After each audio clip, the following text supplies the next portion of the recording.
Olá, boa tarde, Bárbara, Anderson,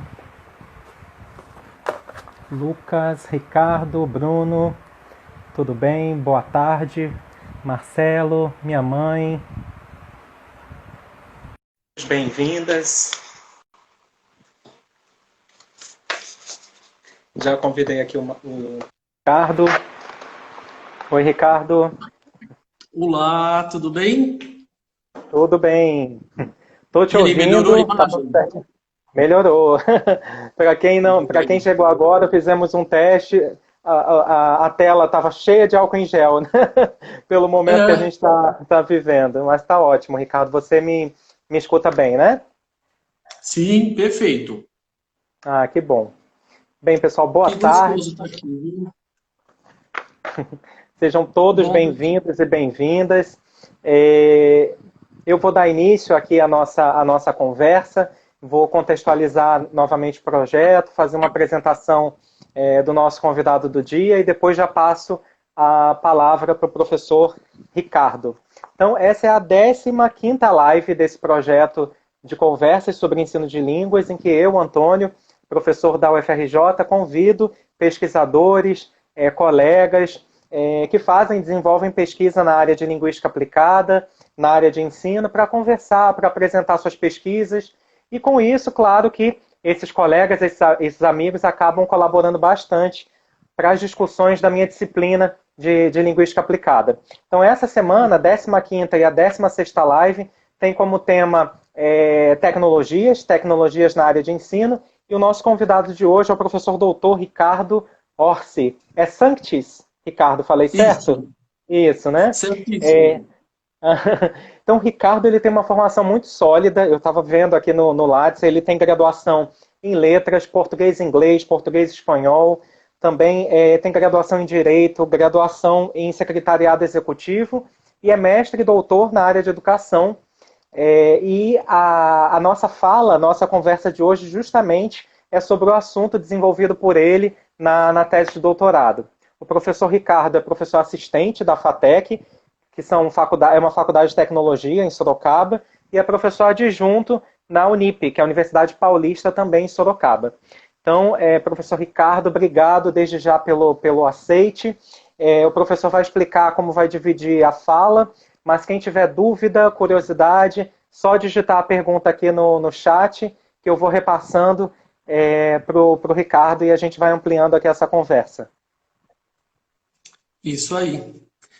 Pessoal, boa tarde. Estou muito feliz de você ter me convidado, viu, Antônio? Achei muito legal essa sua iniciativa. Como a gente comentou já, nós estamos vivendo um momento, né, delicado, não temos eventos para ir, não podemos ir a evento nenhum. Me lembro que eu até conversei com você esses dias falando, estou indo para o México, né? Não vou ter mais inveja de você, mas as apresentações também serão assim online, é uma pena. Mas essas oportunidades que você oferece, né, para a gente que faz pesquisa, é muito, muito bom, né? A gente ter essa possibilidade de estar aqui discutindo, divulgando, chamando as pessoas, né, para a nossa pesquisa. Muito legal.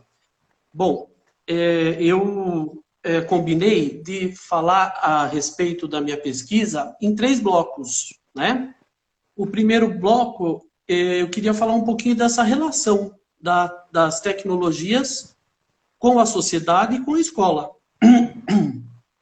No segundo, falar a respeito das relações de poder que existem na escola e que, com certeza, influenciam, né, sobremaneira aí a questão da entrada das novas tecnologias na escola.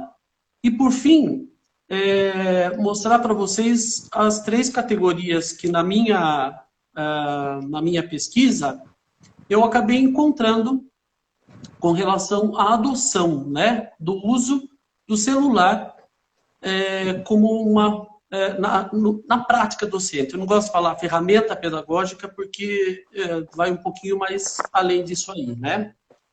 E o que a gente questiona, não é, Antônio, quando nós falamos em tecnologias, né? As TICs, elas fizeram uma mudança grande aí na sociedade. né? E a escola? O que ela tem feito com relação a isso, né? Qual é o papel que ela tem assumido nessa mudança? Então, acho que esse aí é um questionamento geral, né? Que a gente faz com relação às novas tecnologias. Agora, por outro lado, quando nós falamos no celular, que é um computador de bolso, né? Que está no bolso dessa criançada, a gente quer saber como é que eles se comportam, né? Como é que a escola está absorvendo isso aí, né? Como é que esses sujeitos eles se relacionam com essa presença do celular, que na realidade é um verdadeiro computador de bolso, né? Então, quando a gente fala em sociedade, a gente consegue ver as transformações estudando os conceitos de TICs, né? Todo autor que coloca lá um pouco do conceito das TICs, ele acaba trazendo para nós esse impacto social que elas têm. Então, a gente fala do impacto que ela teve na mudança de armazenamento, de transmissão de informações, né?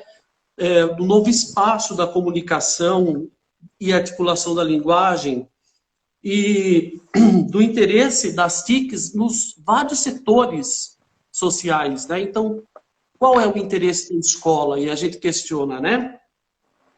E a questão de ser um fenômeno participativo, interativo e tudo mais, né?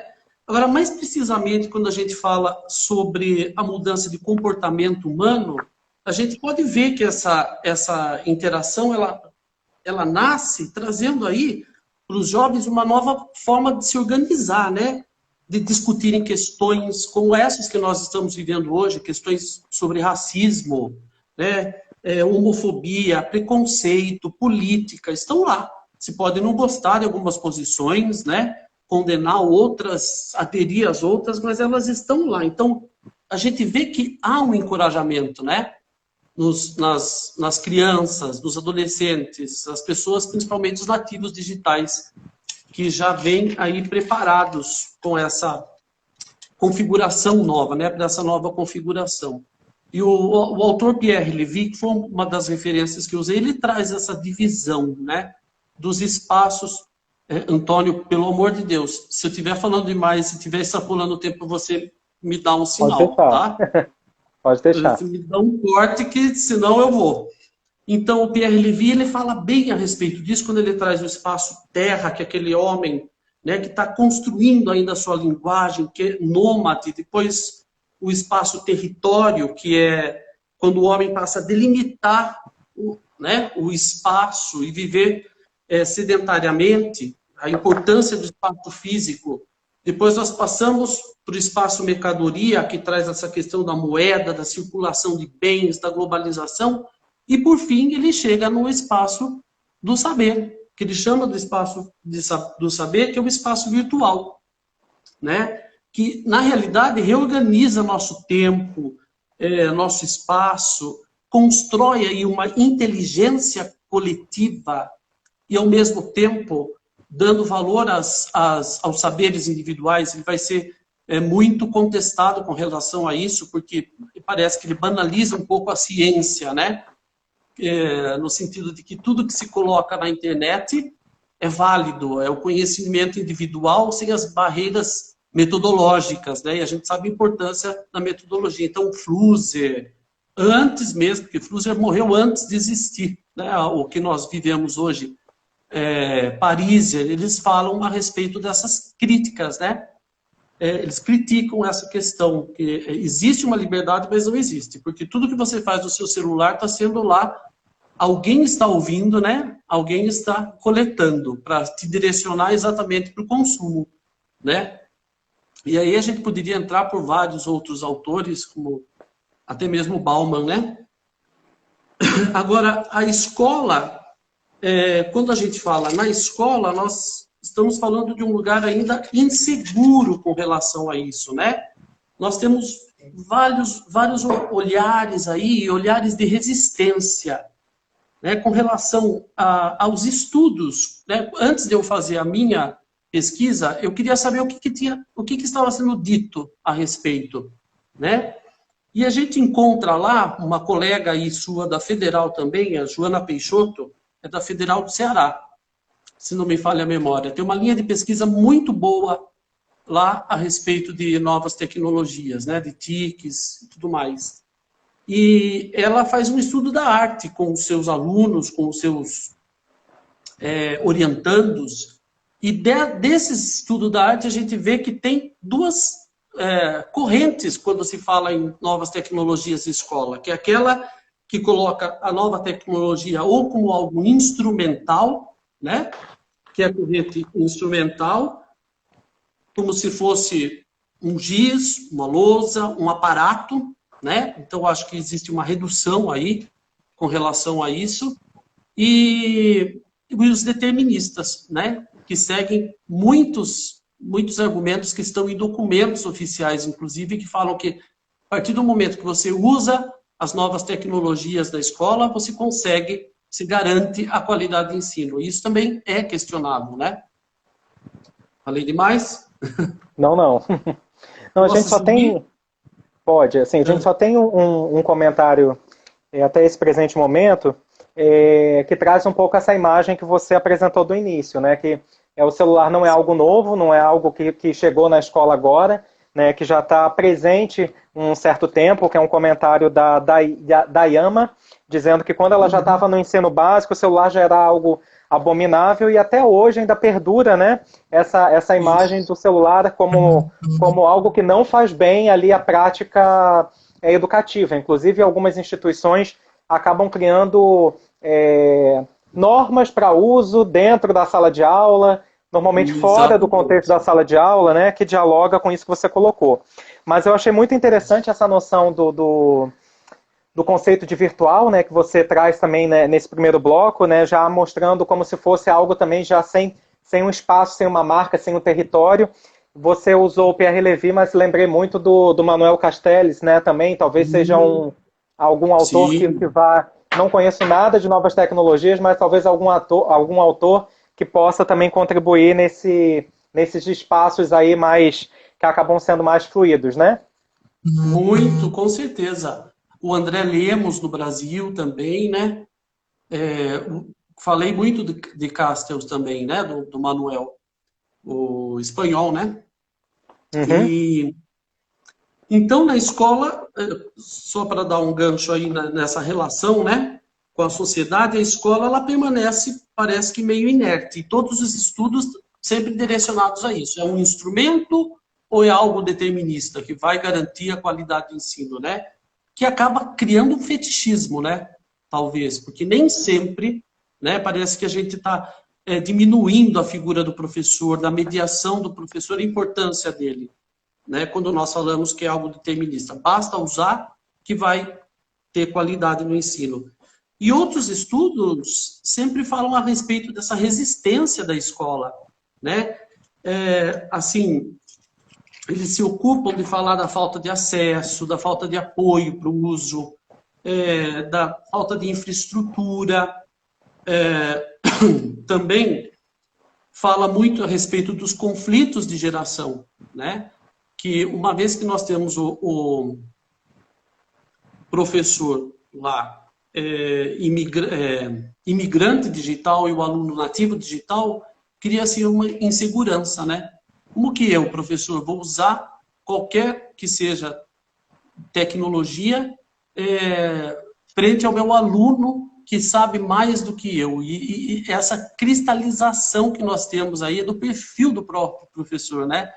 Que é aquele professor que tem que ser o professor monomídia. Eu sei tudo, eu faço tudo, então eu não posso passar por esse tipo de insegurança ou até mesmo aprender com os seus alunos. Então tem essa flexibilização do pensamento de uma construção diferente dessa tradicional, né, epistemologicamente falando aí, que nós temos constantemente na escola, né? Então, além disso, a gente fala sobre esses obstáculos aí, que são saberes que a gente pode colocar como saberes acomodados, né? Muitas vezes as pessoas não querem dar um passo além e pegar aqueles saberes, aquela prática, né, que está lá acomodada, a gente é resistente a isso, né? A gente tem medo do novo e o medo do insucesso, né? E o que nós encontramos na escola, né, Antônio? Nós encontramos lá o que o Michel Serres chama de polegarzinha, né? Aquele jovem que com o polegar eles digitam, eles estão antenados no mundo, a todo tempo mandando as suas mensagens, diferente da gente, não, de gente não, de mim, né, que tem uns aninhos aí a mais, que às vezes digita com o indicador, né? Então, essa geração que nós falamos hoje em dia, que é a geração móvel, digital, e tem uma cultura diferente da nossa, né? Essa cultura de você... Eu venho de uma cultura de massa, né? A cultura de massa, dos meios de comunicação de massa, eles já são digitais, eles escolhem o que eles vão ver, eles têm vários caminhos para eles acharem as informações bem diferentes dos nossos, né? Dos nossos caminhos. Mas o interessante da figura do professor, que eu falei para você, tão centrado em si mesmo, né? E tão monomídia, que até mesmo na minha pesquisa, as alunas de formação em letras, elas não passavam de alunas que tinham 25, acho que a mais velha tinha 25 anos de idade. Então, tendo pela idade delas, a gente poderia dizer que elas são o quê? Nativas digitais. E quando questionadas no formulário, né, do estágio, se elas usariam o celular em sala de aula, unanimidade, todas disseram não. Então, é aquela coisa da gente reproduzir uma imagem mental que nós temos do que é ser professor, né?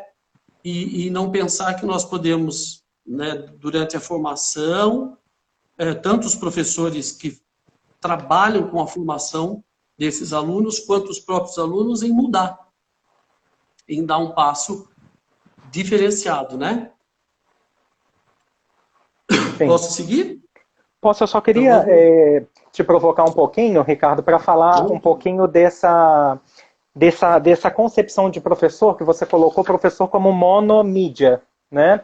Porque eu acho que assim, nós temos até então, pensando antes desse contexto pandêmico, né? Professores, Lupita latindo aqui, desculpa. Professores que por algum motivo se distanciaram das novas tecnologias, porque nunca desafiaram, nunca tentaram, né, incorporar novas práticas, experimentar algo novo, como você acabou colocando, que as chiques acaba sendo uma experimentação para algo, né, para uma descoberta, para algo que até então, né, uma prática que o professor nunca fez uso, mas ao mesmo tempo a gente tinha aqueles professores que já vinham tentando incorporar aos poucos as TICs ou TEDICs, independente da sigla que exista. Mas essa Sim. concepção de professor monomídia, você está fazendo referência justamente a esse que lhe falta autonomia para criar ou que desconhece de fato as novas tecnologias? Na No processo realidade, educacional, né? Isso. Que ele acaba sendo usuário, mas ele não usa, né? Como você também está colocando, ou pela faixa etária, ele acaba sendo usuário das mídias, das redes, mas ao mesmo tempo ele não desafia a incorporá-las, né, na sua prática ali do dia a dia. Exatamente. É aquele professor que na realidade, tem uma resistência voltada a esse obstáculo que eu falei de epistemológico e pedagógico, né? Que dos saberes realmente acomodados e que se recusa, né? Que tem a concepção da escola disciplinar, que é a herança monástica, né? Da disciplinadora, das práticas que ele vivenciou também, não é? Exatamente, das práticas que ele vivenciou e como ele foi educado, né? Num sistema seriado, num sistema dividido, um sistema controlado, né? Seria a palavra correta, né? Agora, para a gente entrar um pouquinho em relações de poder, Antônio, que eu ia falar para você, eu quis percorrer pelas relações de poder, porque todos já falavam a respeito do uso instrumental, falavam a respeito de um uso determinista, né? Levantavam algumas resistências, mas se a gente for ver, muitas dessas resistências, elas têm a raiz dela, as raízes, né, dessas resistências estão lá nas relações de poder. Então, no meio de toda essa resistência, né, o fetiche determinista, quando eu comecei a minha pesquisa, eu lancei um olhar aí para esse aspecto das relações de poder, né? Então, o celular, veja, como computador de bolso, ele passa aí a ser um vilão, então, né? Porque, apesar da facilidade que ele traz de acesso e tudo mais, né? Os espaços que nós chamamos de fluxos, né? Os alunos já com essa cultura nômade, já acostumados, né, com esse tipo de interação, ele, ao entrar na sala de aula, ao entrar na escola, ele vira um vilão, né? Então, e a gente vê que muitas escolas, né, isso aí é resultado de pesquisa também, minha, né? Não tem um laboratório de informática legal, né? Não tem uma estrutura para o aluno realmente entrar nesse espaço do saber aí, né? O espaço virtual, o espaço saber, do Pierre Levy. Quer dizer, então ele sai do mundo dele, que ele interage, que ele, né, tem toda uma concepção diferente de se comunicar, de como, né, usar a linguagem, e de repente ele pode entrar numa escola que constrói muros para esse tipo de situação, né? Não faz uma ponte, e sim faz aí alguns muros, né? Então, a gente viu na pesquisa que é muito mais fácil nós termos vários aparelhos celulares em sala de aula que podem também ser compartilhados em grupos, né, com os alunos, do que o próprio laboratório da escola. Então, numericamente falando, é infinitamente maior o número de celulares do que de computadores de mesa, que às vezes não tem manutenção, não é o suficiente para o número de alunos que nós temos em sala de aula e tudo mais, do que os celulares, né? E então, a maior parte desses alunos, apesar de escolas públicas, porque a pesquisa foi feita em escola pública, né? Tem o celular. Mas a vilania, ela já é vista, né? Nessas relações de poder aí, a gente pode, inclusive, citar as leis, né? Que, além de terem argumentos que prezam pela escola disciplinadora, por uma manutenção de uma escola disciplinadora, elas fazem parte de uma governamentalidade, né? Porque quando você faz uma lei, você vai governar a vida de vários indivíduos ao mesmo tempo, não um só, né? E os pareceres dessas leis, eles são bem direcionados para a manutenção dessa escola disciplinar. Um dos projetos de lei do Nilson Mourão, que ficou mais famoso, apesar de nós termos leis mais antigas, né? Tem uma lei que é, inclusive, de 95, já falando sobre a proibição de aparelhos móveis e tudo mais. O Nilson Mourão, ele traz uma proposta, inclusive, colocando uma sanção pecuniária para o aluno. É um absurdo, né? A gente lê um parecer desse de um projeto de lei. Uma sanção pecuniária, quer dizer, o aluno que usasse, os pais talvez tivessem que pagar uma multa, né? E lá ele fala dos aparelhos estridentes, ameaça a concentração, e nós estamos falando de um projeto de lei de 2007, né? O desvio de atenção, né? Então, a partir desse projeto aí, por isso que eu acho que ele é bem marcante, apesar de antes dele já haver algumas outras leis, né? A gente começa a ter, pipocando aí no Brasil, várias outras leis proibindo o uso de celulares, sempre com essa mesma argumentação de ameaça, né, a concentração, o desvio de atenção. E, na realidade, os jovens continuam, apesar de toda essa mudança, algumas coisas não mudam, né? Aquele bilhetinho escrito no papel que ia de aluno para aluno, agora é o WhatsApp, não é verdade? Então, se não for de um jeito, precisa do outro. Então, existem outras maneiras para a gente fazer com que o aluno tenha atenção na aula, né, e que isso não seja ameaçado. E talvez a proibição seja o pior dos caminhos, né, que a gente pode tomar, né? E esse processo que você mesmo falou, né, de demonização do celular, há pouco tempo, em 2014, também um deputado aqui de São Paulo, que é o Rodrigo Moraes, ele menciona aí uma nova ordem satânica, quando ele fala a respeito do celular. E esse é o parecer dele para proibição, né? Então, inclusive, a proposta é o mesmo que propôs que fossem distribuídas bíblias nas escolas, né? Que em vez de muitos livros didáticos, né, que distribuíssem a Bíblia. Então, essas leis, elas buscam manter, né, aquilo que o Foucault chamou do aparelho disciplinar da escola, né, que existe na escola, aqueles conteúdos fixos, pré-estabelecidos, né, aquele modelo de sala de aula, tipo modelo seriado, né, uma verdadeira estrutura de poder panóptica, né, para docilizar os corpos, coisa que o celular subverte, porque quando nós temos um aparelho celular, nós temos aí uma outra noção de tempo, uma outra noção de espaço, né? Os fluxos são outros, né? A internet oferece esse tipo de fluxo diferente. Mas, ao mesmo tempo que nós temos essas leis que proíbem, nós temos também documentos oficiais e voltados para a América Latina que falam a respeito do uso, só que também com um discurso muito determinista, o que também não nos convence, né? Quando você lê os documentos de Jacques Delors, os padrões de competências das TICs, né?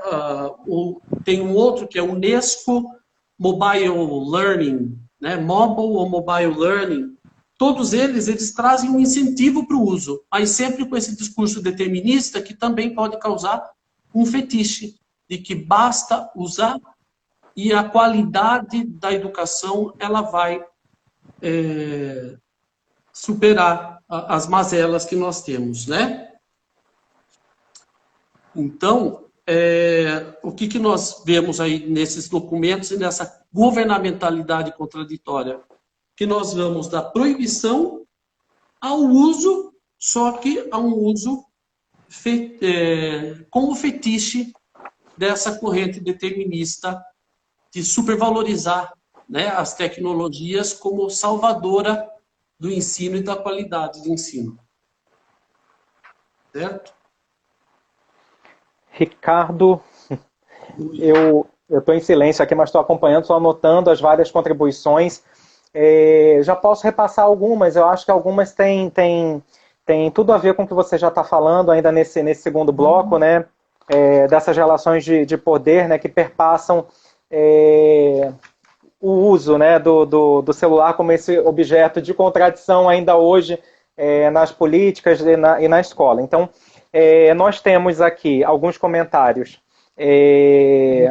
por exemplo, da Charlene, dizendo em relação à dispersão ainda que causa o uso do celular em sala, ou da Roseli, que menciona que ainda algumas escolas não consideram com bons olhos as novas metodologias, então as novas metodologias que são inseridas acabam sendo entendidas pela escola como uma aula sem organização, como uma bagunça ainda, em muitas práticas.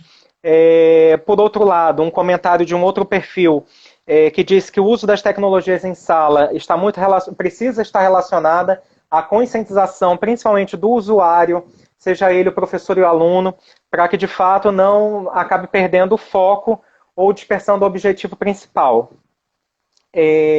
Por outro lado, assim, a gente tem uma participação da Dayane, não sei se eu estou lendo o seu nome errado. Dayane contribuiu com 2 comentários, um deles relatando uma experiência numa escola que por algum motivo já, quer dizer, faria o uso da prática do celular para explicar poesia e música, mas o próprio celular da professora teve um problema e aí contou com a ajuda do celular dos alunos, né, para que tivesse aí êxito, e também chamou a atenção que talvez nessa época de crise para os livros físicos, as novas tecnologias possam contribuir para que tenhamos mais leitores. Mas eu acho que assim, esses comentários iniciais mostram um pouco aquilo que você falou, então uma visão talvez que nós professores temos ainda de uma escola muito pautada no tradicional, né? Porque eu acredito que o uso realmente do celular vai provocar uma dispersão, mas ao mesmo tempo a gente precisa ali ser desafiado, né, a colocá-lo ali em prática, trazendo também o aluno para a conscientização da proposta, de qual o papel dele, né, nas etapas. E outro comentário muito interessante da Elza, em relação, bem, será que então vivemos um momento em que os laboratórios de informática serão aposentados e teremos somente o uso do celular em sala? Então esses foram alguns primeiros, eu vou continuar aqui anotando os seguintes, mas aí se você quiser comentar um deles, fique à vontade. Legal. Veja, eu acho assim, como eu falei no bilhetinho, né, que passa por baixo das cadeiras, ou isso pode mudar para muitas outras coisas podem ser motivos de desatenção, né? Na realidade, é sempre legal a gente manter um projeto de trabalho, uma prática docente, que a gente abrace isso aí. Melhor que os alunos usem conosco, né, dentro daquilo que a gente tem como proposta, do que sem os professores. Eu penso assim, engraçado, Antônio, que quando eu falava para as pessoas, né, que eu estava fazendo um trabalho a respeito do uso do celular no cotidiano escolar, a primeira pergunta que vinha é exatamente essa polarização, que muitas vezes a gente vive na sociedade, não é só em política, não. Né? Você é contra ou a favor? E aí veio a necessidade de categorizar o uso. Percebe? Por isso que a minha pesquisa, antes de ir com uma ideia formada a respeito de dizer, né, se eu era favorável ou contra, eu tive que me despir disso aí e caminhar para fazer uma categorização do uso através da observação das minhas alunas, né, nos seus relatórios de estágio, que colocavam tudo o que acontecia com relação aos professores e a relação que eles tinham com as TICs, né, com as TICs na sala de aula. E a gente, daí que conseguiu saber que existem diferentes usos, então não é tudo é bom, nem tudo é ruim, né? A gente não pode separar dessa forma. Com relação aos laboratórios, assim, não vejo a questão deles acabarem na escola, mas eu acho que a gente vive uma crise, né, na escola pública, uma crise de verbas, crise de bolsas para estudar, crise de tantas outras coisas, tantos cortes, né? Então, foi muito difícil encontrar nas escolas alguma que tivesse um laboratório que realmente funcionasse, né? E que, na realidade, ao sacar o celular do bolso, digitar alguma coisa no Google, poderia resolver sem todos os controles que tinham com relação aos laboratórios e a falta de manutenção que eles tinham também, né? E é muito engraçado que até os laboratórios não fugiam daquele controle. Então, era uma portinha que o aluno podia ter para voar, né? Para entrar nas redes, para fazer um conhecimento que a gente vai ver mais tarde, rizomático, e na realidade tinha o controle, ele tinha que entrar de certa forma, ele não podia passar de tanto tempo, ele não podia sentar desse jeito, ele tinha que fazer isso e aquilo. Então, o controle disciplinar estava em tudo, até mesmo nessa válvula de escape, que poderia ser mais próximo da forma que ele tem, né, que ele cresceu, né, aprendendo o que é, como adquirir conhecimento, né, informação que vai virar aí em conhecimento, né. Então, quando eu fiz uma análise a respeito dos usos, né, sem querer dizer que eu era favorável ou contra, nós encontramos aí três diferentes categorias. Eu fiz a análise do sujeito coletivo, de Lefebvre e Lefebvre, né? Mesmo porque eu estava lidando com o discurso de pessoas que estavam inseridas no mesmo contexto, né? E que, de certa forma, se complementa, né?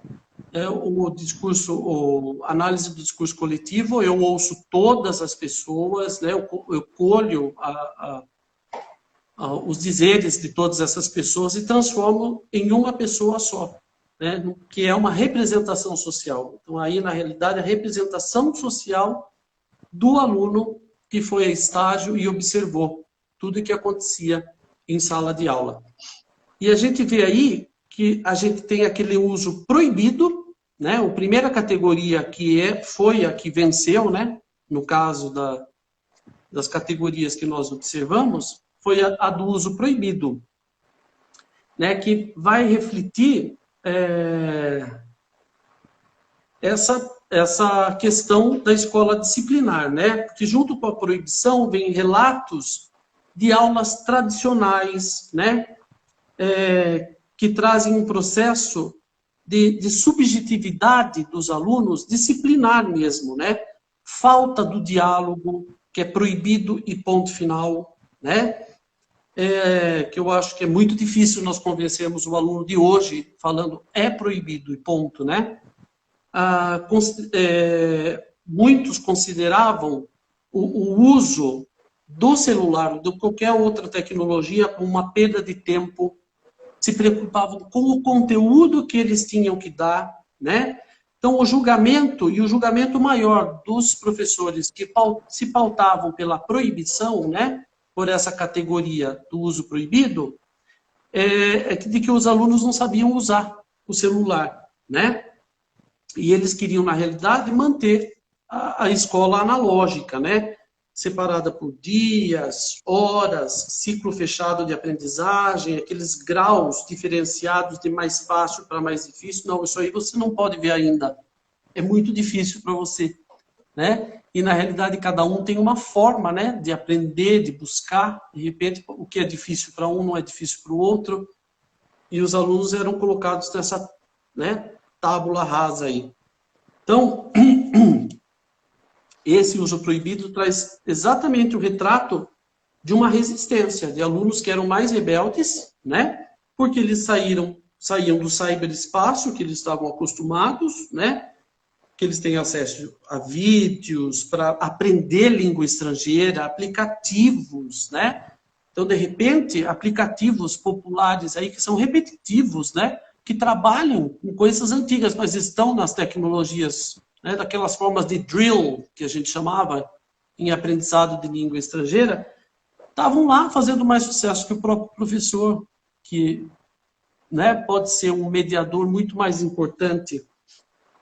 E eles saíam de todo esse mundo que eles tinham esses acessos para essa clausura, né, panóptica. É um outro tipo de categoria, então já passando da proibida, né, para aquela limitada, que é quando a gente fala, mas nós temos que colocar regras de uso e não sei o que lá e tal, né? Só que a limitação, às vezes, passava de uma limitação de momentos e ia para a limitação do que, para que usar, né?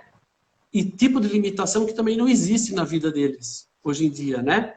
Então, apesar de não proibir, esse tipo de categoria, ele confere ao celular esse uso limitado que tem um papel de artefato, de uma ferramenta, de um giz, de uma lousa. Então, eu quero saber o significado de uma palavra, eu posso ter o dicionário, né? Ou então eu vou ao Google, ao tradutor. Então, eu substituo uma coisa por outra. O que nós vemos aí é uma substituição de um instrumento por outro, né? Então, nós temos aí o celular atuando apenas como um simples facilitador, digamos assim, né? Então, eram os professores que faziam eventuais pesquisas para tradução, ou então compartilhamento de material entre os alunos, né? E o julgamento deles passa daquele julgamento de que eles não sabem usar para um julgamento de que eles não estão preparados para usar algo mais elaborado, para buscar algo mais elaborado, né? E por fim, nós chegamos aí a um terceiro uso, né? Que é um uso que na prática docente, na minha tese, eu acabo defendendo, que é o rizomático, né? Quando nós falamos em rizoma, nós estamos falando dos filósofos aí, Deleuze e Guattari, que falam a respeito do conhecimento como rizoma, né? Diferente da árvore, daquele conhecimento da árvore, né? O conhecimento arbóreo, que dá uma hierarquia dos saberes, né? O tronco como sendo, por exemplo, a filosofia, que é aquilo que vai sustentar todas as outras áreas do saber, que são os galhos, que estão mais distantes. Então, a gente dá uma hierarquia e uma valoração diferenciada aos saberes e constrói desta forma, né? De que você tem que ter aquela raiz para depois... Que é bem o sistema seriado de ensino que nós temos, se a gente for comparar, né? E Deleuze e Guattari fala a respeito do rizoma, que são aquelas raízes, né? Quem estuda biologia já estudou, né? Porque a grama é um rizoma, né? As raízes elas vão se entrelaçando ali, como os conhecimentos são concebidos hoje na internet, né? Eles se encostam um no outro, e essa forma rizomática pode levar você a outras descobertas, né? A gente fala muito em línguas, quando nós estudamos línguas, em hipertexto. Melhor hipertexto do que você trabalhar com a rede, não tem, né? A gente fala aí, a gente consegue, com esse uso rizomático, essa exploração de multimídias, né? De todas as mídias, explorar a questão da ubiquidade, ir de um site a outro, né, na busca do conhecimento. Então, o cyberespaço, na realidade, a linguagem hipertextual, ela é rizomática, né? Ela é uma prática rizomática, né, que a gente tem todos os dias. E veja, quantas possibilidades nós não temos, né? Nós que trabalhamos com língua estrangeira também, e não é só língua estrangeira, eu dou aula de processo civil também, direito, e existem formas de pesquisas, coisas maravilhosas que a gente pode fazer, né? Usando o espaço virtual, né? Extrapolando um pouquinho aquilo, o tempo, o espaço, o conteúdo que a gente sempre tem em sala de aula. Mas especificamente em língua estrangeira, quantos vídeos, né? Quanta dificuldade nós não tínhamos antigamente que nós temos de facilidade hoje. Você não é desse tempo, Antônio, mas na minha época, não é, não. Você está com 39, que eu sei. Aliás, parabéns pessoalmente, obrigado, né? Obrigado. Foi esses dias, né, Geminiano? Mas, na minha época, ou você sabia bem transcrição fonética para tentar pronunciar uma palavra, ou não tinha jeito, né? Você tinha que... era ou isso ou isso. Ao passo que hoje em dia você tem vários, né, sites com falantes nativos, com material preparado, que facilita bem se você quiser aprender a pronúncia, né, se aproximar mais de uma pronúncia nativa. Então, Ricardo, oi. Desculpa te cortar, é só porque assim, nós já estamos com 43 minutos de live, viu como passa muito rápido, né? Nossa, nem vale. Eu queria só, desculpa ter te cortado, mas assim, só para dar tempo para a gente encerrar, para você também encerrar aí o seu pensamento, eu só queria trazer outras questões aqui para talvez você encerrar incorporando elas, mas só para te dizer que assim, está tendo um debate aqui no chat fantástico durante aí a sua fala. Talvez você depois não vai ter acesso, mas eu tentei aqui na medida do possível anotar tudo para que depois também possa te repassar. Na verdade, assim, nós tivemos uma conversa paralela, muito hipertexto aqui, dialogando diretamente com a sua fala, a partir de alguns pontos, né? Então, assim, eu destaquei que algumas pessoas, alguns participantes acabaram colocando a questão da dispersão, mas ao mesmo tempo eu vou retomar aqui um comentário da minha amiga Charlene, que foi colega de trabalho, que ela só complementa. Não é porque ela, por exemplo, comenta da dispersão, como outras pessoas também colocaram, que essas pessoas Uhum. sejam contra o uso do celular. Pelo contrário, a própria Charlene, aqui estou tomando o exemplo dela, mas vou relatar outros aqui, faz uso, mas acredita que a gente precisa realmente desenvolver, né, novas práticas com o celular e Uhum. até no final agora, você dando esses exemplos da riqueza desse universo virtual, ela também diz que é um universo que pode enriquecer muito as nossas práticas. Há outros relatos, como por exemplo da Elizabeth, que uma amiga também disse que usa o celular num projeto social e não há outro equipamento. O celular é o único recurso possível para esse projeto social. Temos um relato também, por exemplo, da Evânia, dizendo que o celular é ali uma pesquisa, é um material que está à mão, é um suporte que o aluno já faz uso sem mesmo o professor pedir, então ele acaba usando talvez ainda nessas três categorias que você usou, talvez possa ser ainda numa visão ainda de instrumento, substituindo um dicionário, mas ao mesmo tempo o próprio aluno já busca ali, né? Já faz ali Sim. uma pesquisa imediata. O Marcelo, que esteve aqui conosco na semana passada, falando também de games, gamificação, de como isso é importante para a gente pensar novas práticas, diz naquele debate anterior, talvez voltado ainda para a dispersão, que a gente precisa valorizar cada vez mais e incentivar esse protagonismo dos alunos. E também apareceu aqui, eu já vou trazer duas perguntas pontuais que fizeram aqui para você, mas também nessa conversa aqui do chat paralela teve um debate muito interessante em relação se as novas tecnologias ameaçam ou não o trabalho do professor. Às vezes o professor pode ter medo de ser ali o protagonista, ele precisa entender o celular como co-parceiro ali do processo de aprendizagem, que a gente já tem também, por outro lado, muitos jogos, muitos aplicativos que podem colaborar para que o professor pense em atividades que não vão acabar dispersando, né? Mas tem duas perguntas pontuais, outras devem surgir nesse momento aqui que você vai encerrar a sua fala, mas uma delas é do Jean Carlos, em relação àquilo que eu já imaginava que poderia acontecer, como de fato a gente pode pensar práticas envolvendo o uso do celular. Claro que há polarizações, você mesmo colocou em relação a que às vezes as escolas têm laboratórios, mas não têm recursos para manutenção. Às vezes a escola tem um bonito laboratório equipado, mas não tem rede. Então a gente está vivendo muito isso nesse momento atual. E a outra pergunta da Roseli em relação ao uso bastante do celular vinculado a Google Tradutor, né?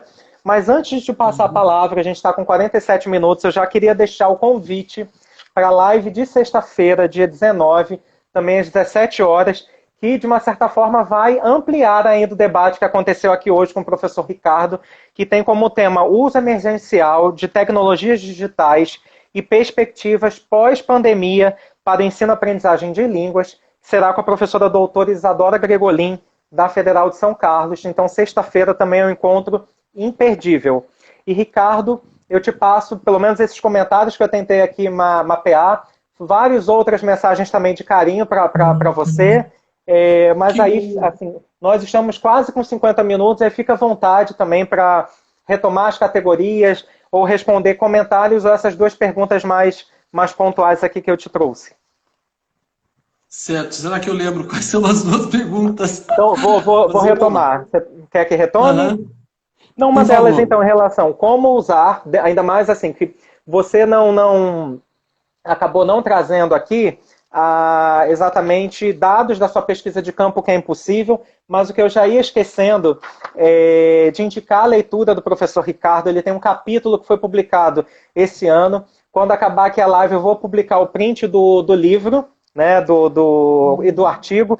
O título é O Celular no Cotidiano Escolar, um relato sobre a prática docente e as diferentes categorias do uso. É um e-book, está disponível para todo mundo baixar, e o Ricardo traz, inclusive, excertos das falas de campo. Isso é muito, muito interessante. Mas uma pergunta seria como talvez usar o celular na prática, na educação, e a outra sobre o Google Tradutor, porque acaba que o celular está muito vinculado de imediato ao Google Tradutor, né? Não só, como você Isso. relatou aqui na fala, mas como a gente pode ampliar esse olhar. Entendi. Veja, eu também dar uma receita de como usar o celular é complicado, sabe, Antônio? Eu acho que cada vez que nós entramos numa sala de aula, nós temos um ritmo diferente, pessoas diferentes e tudo mais. Mas eu acho assim, como a professora, uma das suas amigas falou aí, que ela usa para buscar instrumentalmente, né? Para buscar significado de palavras, sinônimos e tudo mais. Quando eu falo sobre as categorias e quando eu falo sobre o uso limitado, eu não condeno o uso limitado, não, porque eu acho que isso é um primeiro passo, né? Eu acho que a humanidade, ela nunca se transforma da noite para o dia ou do dia para a noite. Então, eu acho louvável e a gente tem que, eu acho que só o fato da gente usar instrumentalmente, a gente já não está demonizando o celular e está fazendo uso das qualidades que ele tem, das possibilidades que ele tem, né? Então, depende muito da turma, do seu projeto pedagógico, se dentro daquela aula, no meu pensamento, cabe ou não, porque às vezes realmente pode cair no que a outra colega, que você citou o nome, inclusive, fala sobre a dispersão. Sim, se dentro daquela atividade o celular não cabe, às vezes tem atividades que não cabe nada, além de você falar com o seu aluno, sensibilizar o seu aluno. Então, talvez nessas atividades realmente não caibam, né?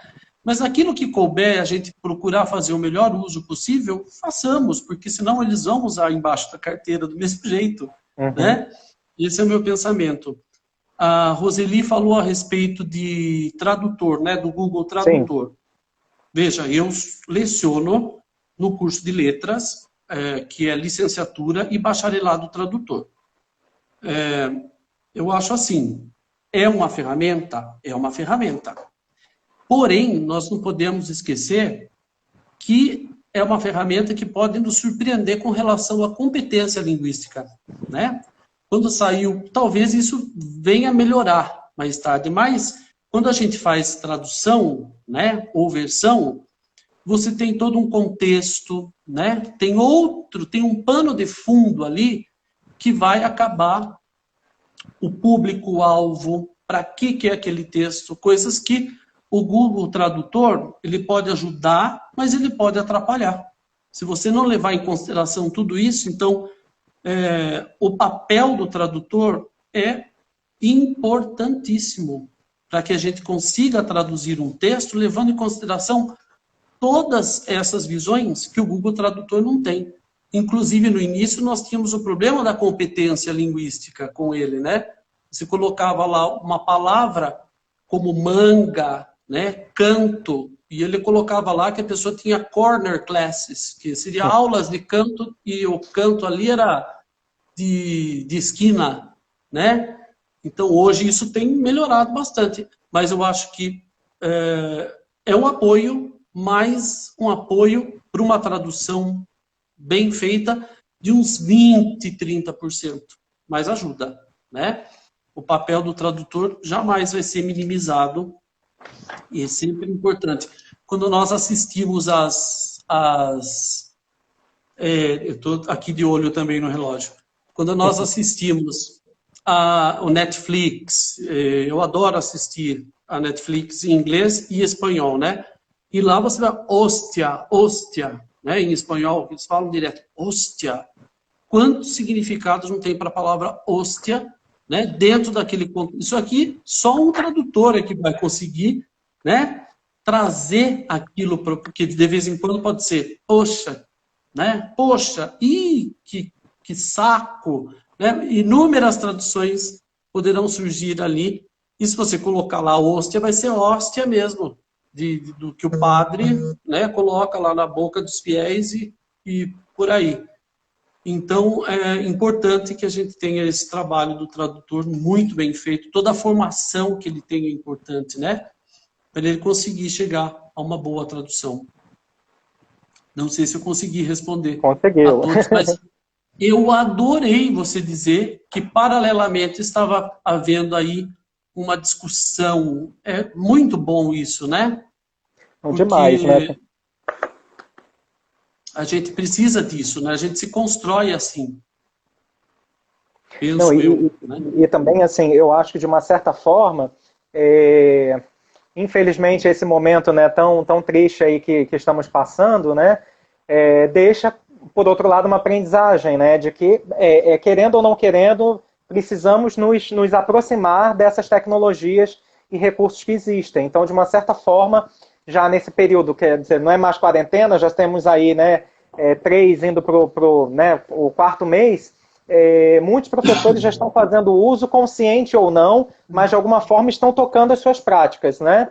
Então, de uma certa É, forma, isso levou a uma formação meio que autossustentada desses temas, mas que realmente, a partir de agora, a educação não vai ser igual e a gente já precisa pensar nesse retorno consciente que, de uma certa forma, pode ser um pouco híbrido, né? Em termos na de realidade, práticas. nós estamos tendo uma formação a fórceps, né? Na Sim. realidade. E eu comecei a fazer um questionáriozinho a respeito disso e mandar para os professores também. Estou colhendo bastante coisa. Vai sair uma Sim, sim. publicação disso aí também. Que bom. E na sexta-feira, a professora Isadora, que estava aqui no início da live, e realmente está colocando um projeto em prática lá na Federal de São Carlos, né, para possibilitar uma conscientização dessas ferramentas. Eu sei que você no início não foi muito favorável ao uso dessa palavra para se definir ao celular, mas ao mesmo tempo está pensando uma formação continuada nesse período de quarentena, né, para Sim. colaborar e, ao mesmo tempo, desenvolver um trabalho crítico-reflexivo. Ricardo, nós temos aí, eu acho que uns 3 minutinhos, mas assim, muitas mensagens aqui no final também de agradecimento a você, como um professor muito Obrigado. querido Que bom. da Unip, dá para ver que também são colegas de trabalho. Mas isso, assim, paralelamente teve uma discussão muito bacana aqui desses professores que são, claro, que estão em sala, estão vivenciando, né, esse momento tenso e, ao mesmo tempo, tentando, já colocavam em prática algumas, outras ferramentas são novas e teve um diálogo bem bacana. Então, É, nós temos 3 minutos, Ricardo. Quando acabar a live, eu vou postar aqui nos meus stories o print do seu capítulo. E se você quiser agora, nessa despedida fazer um rapidinho, merchan? né? É, Então tá. Eu queria agradecer também a participação de todos, né? Essa é a nossa vida, a nossa carreira, né, Antônio? A gente sempre tem que estar estudando, lendo, pesquisando, porque eu acho que é assim que conseguimos crescer, não é verdade? E fico muito contente de todos terem participado, colocado questionamentos, né? Posições distintas aí. Isso é uma coisa que nós acadêmicos sabemos, é respeitar, né? O outro, tão diferente. Eu queria tanto que esse Brasil tivesse mais acadêmicos no poder, em tudo, para a gente não viver o que a gente está vivendo hoje em dia, né? Infelizmente. E eu tenho mais alguns capítulos, tem um artigo que está no prelo ainda para publicação, logo, logo eu vou estar divulgando isso aí, e durante a minha pesquisa eu fui publicando, né? Então tem esse livro aqui, olha, todos os livros que eu estou mostrando são de tiragens muito pequenas, são de iniciativa do Instituto Federal de São Paulo, então eles estão esgotados, eu tenho alguns aqui comigo, mas quem precisar e quiser ler, eu mando o meu texto, não é para comprar nada, não, a gente faz mexendo do conhecimento mesmo, né? Nesse aqui, por exemplo, eu faço uma breve análise de todas as leis que tem no Brasil, acho que quase todas, pelo menos aquelas que eu consegui ver a respeito de proibição e tudo mais a respeito do celular, né? E nessa outra aqui também tem um texto que fala a respeito disso, do cotidiano escolar, essas diferenças de geração e tudo mais, que é reflexões e práticas docentes. Sempre uma parceria aqui, esse aqui inclusive eu ajudei a organizar, o professor Rubens Pantano, que é da Federal, sempre nos convida para esse tipo de publicação. Estamos aí, né? Quem precisar de alguma coisa, quiser iniciar uma pesquisa com relação, né, a esse tema, Ricardo, pode desculpa te contar comigo. cortar, 25 segundos, vamos cair, mas obrigado pela disponibilidade, obrigado a todo mundo que assistiu também a live aqui conosco. Obrigado você, meu querido. Brigadão. Viu? E eu Precisando, vou pedir estamos que aí. você me mande um print desses livros para eu colocar aqui também compartilhar, tá? Legal. O pessoal da FATEC Até também ficou então. com ciúme e te mandou um beijo também. Eu falei só o NIP, mas eles estão aqui representados. Tchau, tchau.